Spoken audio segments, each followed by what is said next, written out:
mais alors je tiens juste à préciser que je ne faisais pas du tout la dichotomie entre l'intellect et la culture populaire, mais alors pas du tout. Bravo, je faisais la dichotomie entre les anciens et les modernes, cette querelle qu'on a en permanence et toujours. Croyez bien que la culture populaire est intellectuelle et être intellectuel et populaire n'est pas du tout en contradiction. D'ailleurs, votre discours va totalement dans le sens de la pop culture. Et Shadi Ayouch qui hoche la tête. Voilà, non, mais Yasmina veut dire quelque chose quand même avant Shadi. Shadi, tu m'excuseras.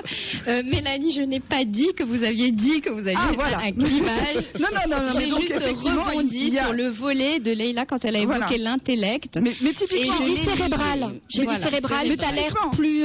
Mais typiquement, quand elle parle des films noirs, elle parle d'un genre, elle parle de culture populaire, et c'est pourtant effectivement un genre extrêmement intéressant et porteur de sens. Bon, les filles, on donne la parole à ces messieurs quand même. Allez. À un moment. C'est vrai que ça fait un peu fille contre garçon en fait. Vous ne voyez pas, mais il y a les filles à gauche et les garçons à droite. Les filles ont la culture et les hommes ont le savoir. C'est la... Oh là là, alors là vous allez devoir... Je provoque Mélanie là. Vous savez la formule est mauvaise en plus. On va vous attendre. Je la trouve pas percutante. Non, mais on va vous attendre au tournant maintenant, Talal. Vous avez intérêt à être extrêmement percutant. Mais non, c'est le gang des filles dont parlait Leïla Kilani. Transclasse justement, qui n'est pas forcément issu du... Subversif, c'est pas appartenir à une classe, on peut être subversif chez Lux Radio, assis à un hôtel. Mais c'est ça le luxe. Mais c'est ça le luxe, c'est l'impertinence et l'exigence. Mais on peut être subversif. La transgression. Mais on ne peut être subversif qu'un certain temps, parce que le propos de Mélanie, si je l'ai bien compris, elle essayait de nous expliquer que la volonté de légitimer l'anticonformisme ou le non-conformisme finissait toujours par cette volonté de légitimation finissait toujours par déboucher sur un conformisme peut-être encore pire que le précédent. Si ce n'est pire, en tout cas équivalent, mais laissez-nous notre quart d'heure d'anticonformisme, on y sera bien assez. Voilà, ça terminera bien assez tôt. De velléité anticonformiste en tout cas. Talal Shakir. Oui, non, je reviens sur ce point effectivement qui est la différence entre le savoir et la culture, c'est dans le sens où le savoir est scientifique, il est académique, et la culture est par définition raffinée, et forcément on est dans une différence que Mélanie n'apprécie pas, mais que je vais effectivement défendre. Et dans le sens où aujourd'hui la culture est de plus en plus appelée à être médiatisée, et elle est starifiée, et on voit avec quelle difficulté on peut atteindre certains salons effectivement qui se prétendent culturels, et c'est pour cette raison que on voit cette différence entre une certaine classe qui n'y a pas accès et une classe populaire ou moyenne qui effectivement se voit soustrait effectivement de cette réflexion culturelle. Vous inquiétez pas, elle a toujours eu accès à la culture, et quand on lui déniait la grande, elle créait la sienne, et ça devenait la grande de demain. Leïla Kilani. Ce que j'ai apprécié en fait, c'est qu'il n'y a aucune solidarité de genre. Là, je suis vraiment quelqu'un qui m'inscrit pas du tout dans le côté justement genre, mais en même temps, ce que j'ai apprécié dans la chute du billet de Mélanie, c'est de dire les anciens et les modernes et les précieuses ridicules. C'était un peu ça. C'était déjà des salons fermés. Et on s'auto-congratule et on est très content d'être entre nous et entre soi. C'est ce qu'on appelait de la masturbation intellectuelle aussi. Oui, merci. Alors Talal, c'est la deuxième, la troisième, tu sors. Promis. Justement Talal, vous avez la parole, et bien gardez-la pour nous faire un festival pour tous.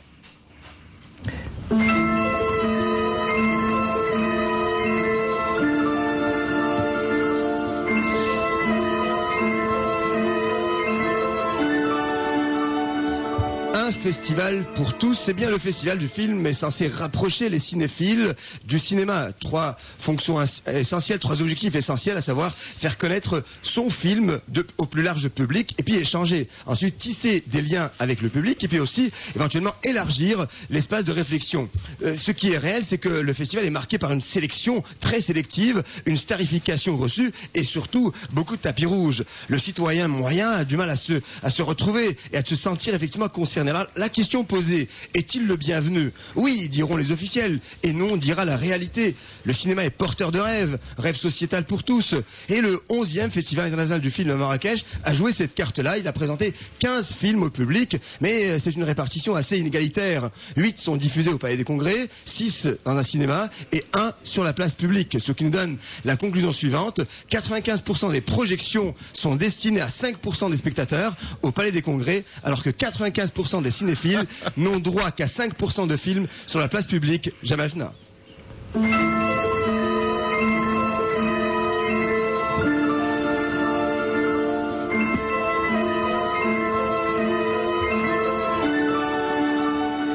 Je trouve un petit peu sévère quand même, Talal Shakir. Elles ont le mérite d'exister, ces projections publiques. Oui, la seule projection publique, il faut le dire. J'ai fait le tour effectivement du quartier. La seule par jour. Par jour, oui. Sur 15 films projetés par jour, oui. Eh bien une seule est projetée à Genève.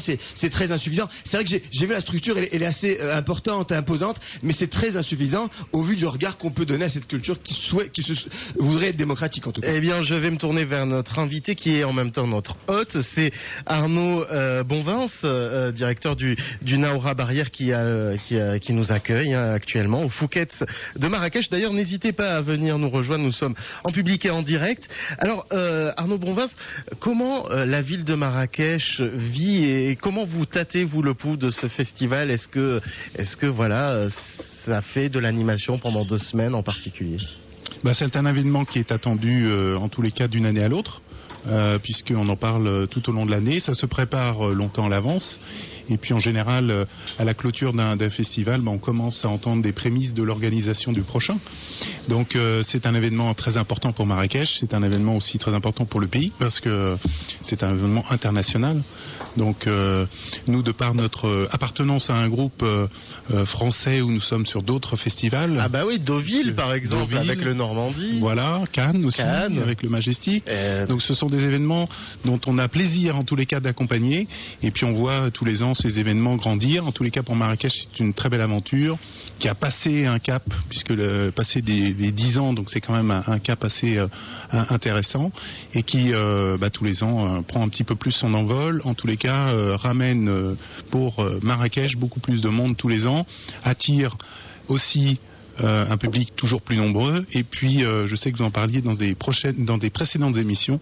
C'est vrai que la nécessité aussi d'avoir un peu plus de professionnels autour pour discuter et négocier effectivement tout ce qui peut se faire dans le cinéma. Du cinéma qui ferait se rencontrer acteurs, producteurs, réalisateurs. Alors le Naoura Barrière, c'est un hôtel qui est tout neuf, c'est un palace qui est tout neuf. Et dans ce genre d'hôtel, en général, ce qu'on vient chercher, c'est une certaine qualité de service, mais aussi et surtout de la discrétion. Est-ce que vous pourrez nous donner les noms des stars et leur numéro de chambre qui logent au Naoura Barrière? Alors, le problème, c'est que vous avez en face de vous quelqu'un qui ne pourra rien vous dire à ce sujet. Ça, c'est vrai. Vous pourrez nous questionner. Nous ne dirons rien. Ça fait partie aussi de notre métier. Aïe, aïe, aïe. Alors, un festival pour tous, Mélanie, ça vous inspire quoi? Écoutez, je pense que le cinéma est assez bien pour tous au Maroc.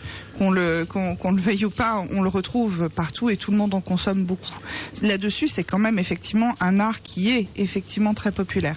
Le festival a quand même des avantages qui sont énormes. Cette projection sur la plage Jemaa el Fna, il y en a peut-être qu'une, mais techniquement aussi c'est compliqué d'en faire énormément. Pour faire une projection publique comme ça, il faut quand même qu'il fasse nuit pour qu'effectivement on voit bien le film. Il fait nuit surtout Marrakech. Oui, bien sûr, il fait nuit surtout Marrakech. Il n'y a pas plus de projection publique. Non, bien sûr, il n'y en a pas plus. Il y a quand même cette projection qui est intéressante. Pour être justement dans le politiquement correct, c'est pas le fait de Marrakech. Non, c'est sûr. Tous les festivals fonctionnent sur cette dichotomie-là. Voilà. Bon. Et puis de l'inaccessibilité, c'est aussi la machine du rêve dès le départ. Exactement. À Hollywood, c'était rêver de ne pas pouvoir toucher. Donc. Juste une chose quand même qui est plutôt positive et que fait le festival de Marrakech et qui se fait pas si tant partout. Non, parce que je le critique, je lui tape dessus. Il faut bien que je lui trouve des qualités quand même de temps en temps. Ils font aussi pas mal d'adaptations de films pour les malvoyants. Et ça, c'est quand même pas partout. C'est quand même pas partout. C'est surtout pas facile en fait, parce que c'est quand même le cinéma, c'est quand même un art qui mêle quand même aussi beaucoup l'image. Donc c'est quand même intéressant. Allez, moi aussi je vais un petit peu alléger mon coup de fouet. C'est vrai qu'il y a ce qu'on appelle le ciné-école, c'est-à-dire qu'en fait c'est une première fois, c'est une première effectivement. Non, c'est la deuxième. Ça a été proposé au 10e. C'est quoi le ciné-école? C'est les workshops? C'est tout simplement des étudiants d'école des médias et du cinéma qui viennent proposer un court-métrage. Et puis ils peuvent gagner jusqu'à 300 000 dirhams, c'est quand même intéressant et c'est motivant pour des jeunes qui souhaiteraient monter ensuite des films pour plus tard. Leïla Kilani, vous auriez aimé avoir un coup de pouce comme ça, ciné-école et cette possibilité d'être lancé, enfin d'être aidé à être lancé? Moi, les faits se sont penchés sur mon berceau de cinéma, vraiment comme un conte. Donc, c'était extrêmement joli. Donc, je ne vais pas ramener ça à ma propre expérience, parce que moi, j'ai écrit un film un peu comme toute seule. Tous mes amis étaient morts de rire en disant mais tu vas pas faire du cinéma, tu te fais ton cinéma. Et puis, j'ai eu des financements tout de suite, sans passer par la case départ et sans passer par la case prison. Donc, heureusement, encore heureux. Donc, mais par contre, je trouve ça formidable. Et puis, moi, j'ai une affection toute particulière pour toutes les projections qui sont avec des étudiants, avec des jeunes. C'est extrêmement galvanisant. Il y a toujours une forme de déconstruction des choses. Il y a un enthousiasme et on ressort de là-bas toujours, mais complètement électrifié par une forme de nouvelles ondes. Et donc, moi, j'adore. Moi, j'étais dans un tout petit festival et ça a été vraiment mon festival mascotte et j'étais... Le Arte Mare. Oui, voilà. Et j'ai adoré parce qu'il y avait des gamins, que ces gamins étaient prêts à s'empoigner, se passionner, s'arracher les cheveux pour un film avec une passion justement comme des jeunes Turcs qui faisaient la révolution et voilà, ça me touche, ça m'émeut profondément. J'ai eu un prix aussi pour mon premier film qui était extrêmement joli, qui a été étudié par des enfants de 9 ans jusqu'à des adolescents de 17 ans. Et j'ai rencontré beaucoup de ce public-là. Et il y a quelque chose de très précieux et de très rare pour quelqu'un qui fait du cinéma. Ah bon vous avez besoin d'avoir le feedback du public? Non, non, mais pour d'avoir des gamins, c'est toujours... c'est à la fois beaucoup moins complaisant parce qu'il vous envoie à la figure des choses du genre enfin bon, quand même c'est cru quoi. C'est chiant, on va dire, voilà. Et puis en même temps il y a on est secoué. Moi j'aime beaucoup ce public là.